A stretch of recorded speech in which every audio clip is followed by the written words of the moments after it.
ही 23 मजलीय air इंडियाची प्रशस्त इमारत पाहताय।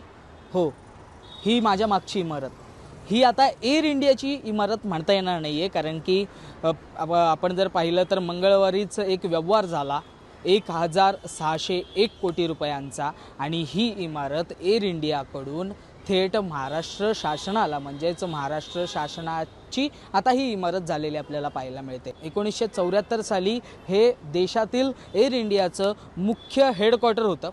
संपूर्ण देशातली एअर इंडियाची कामं आहेत या कंपनीची ही इकडनंच सुरू असायची। त्यानंतर 2013 साली काही कारणास्तव हेच हेडक्वार्टर दिल्लीला हलवण्यात आलं, आणि त्यानंतर ही इमारत एअर इंडियाची एक असेट, म्हणजे फक्त एक मालमत्ता म्हणून राहिली। या ठिकाणी सध्या आपण जर पाहिलं तर कोणतीच कामं सुरू नाही आहेत, किंवा कोणाचं ऑफिस नाही आहे, किंवा ही इमारत कोणाला विकली नाही आहे। परंतु जो या मंगळवारी व्यवहार झाला आणि 2026 साली एक कॅबिनेटमध्ये संपूर्णतः एक हा विषय ठेवण्यात आला की बाबा ही इमारत विकत घ्यायची आहे, तर ही महाराष्ट्र शासनाने विकत घ्यावी, यासाठी आपण प्रयत्न करू।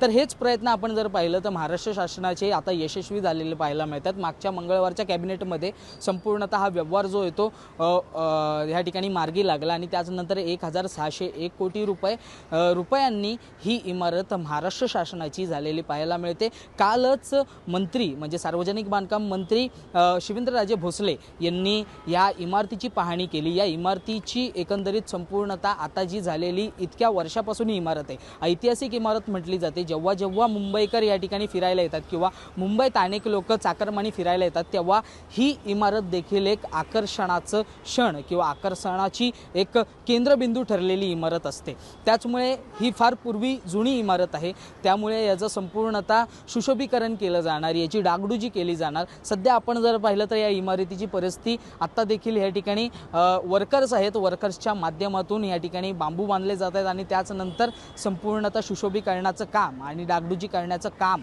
या ठिकाणी केलं जाईल। वरती आपण जर पाहिलं तर झाडं झुडपं देखील या इमारतीला जुनी असल्या कारणे आलेली आपल्याला पाहायला मिळतात। आपण जर पाहिलं तर खूप वर्षांपासून ही जुनी इमारत आपल्याला नरिमन पॉईंटला कोणी आलं, किंवा या मुंबईच्या समुद्राचा भाग जर कोणी फिरायला आलं किंवा फेरफटका मारायला आलं, तर ही इमारत आपल्याला नेहमीच दिसते। परंतु ह्या इमारतीला आता प्रशासनाने, म्हणजेच महाराष्ट्र शासनाने विकत घेतलं, परंतु ह्या इमारतीमध्ये नेमकं काय होणार असा प्रश्न देखील अनेक नागरिकांना उपस्थित झाला असेल।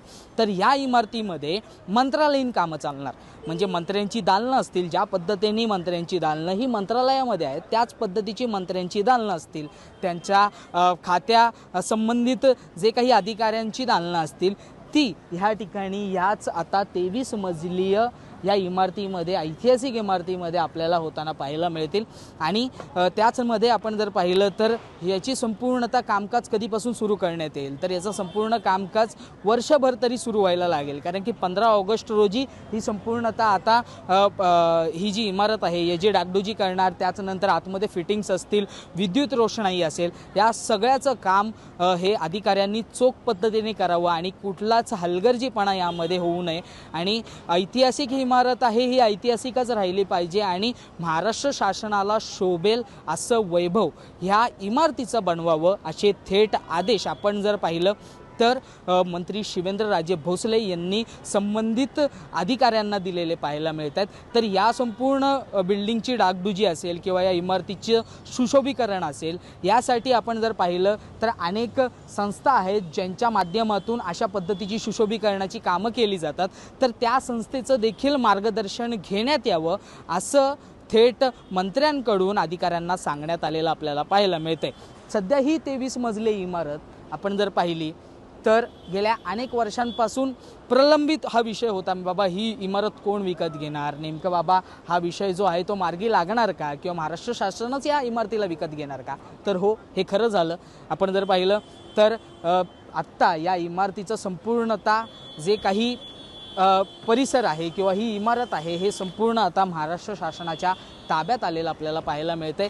काही दिवसांनीच, म्हणजे आता 2-3 दिवसातच आपल्याला हा एअर इंडियाचा जो बोर्ड दिसतोय तो देखील या ठिकाणी हटलेला पाहायला मिळेल, या ठिकाणाहून काढून टाकलेला पाहायला मिळेल। त्याचनंतर ही संपूर्ण जी काही जागा आहे, ही संपूर्ण आपण जर पाहिलं तर वास्तू आहे, ही महाराष्ट्र शासनाची असणार आहे असा बोर्ड देखील त्या ठिकाणी लावण्यात येईल। 15 ऑगस्ट रोजी ह्या संपूर्ण इमारतीचं काम म्हणजे डागडुजी असेल, त्याचबरोबर सुशोभीकरण असेल, तसंच इतर आणखीन कामं असतील ती संपूर्णतः सुरू करण्यात येतील। त्याचनंतर वर्षभरानंतर ही इमारत सुसज्जपणे महाराष्ट्र शासनाला जी मंत्रालयीन कामं असतात किंवा शासनाची कामं ज्या पद्धतीने असतात आणि शासनाचे ऑफिसेस कसे असले पाहिजेत, शासनाची दालनं कशा पद्धतीने असली पाहिजेत, तशा पद्धतीने सुसज्ज अशी तयार केली जाईल। आणि त्याचनंतर याच इमारतीमध्ये आपण जर पाहिलं तर मंत्रालयासारखी मंत्रालयीन कामं ही जी ती सुरू होतील।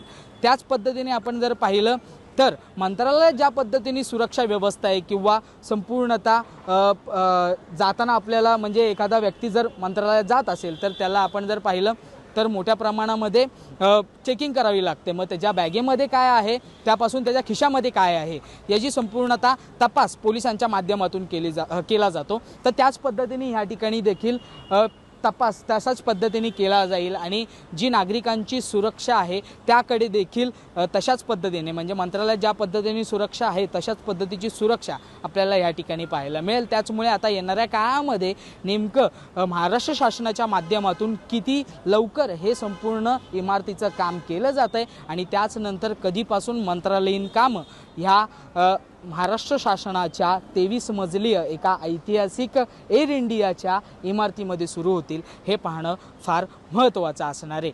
ह्या संपूर्ण माहिती संदर्भात तुम्हाला काय वाटलं हे कमेंटमध्ये नोंदवायला विसरू नका आणि लोकमत पाहत राहा। लोकमतच्या पेजला फॉलो करा आणि सबस्क्राईब करा। मुंबईहून मी आदित्य जाधव, तुम्ही पाहताय लोकमत।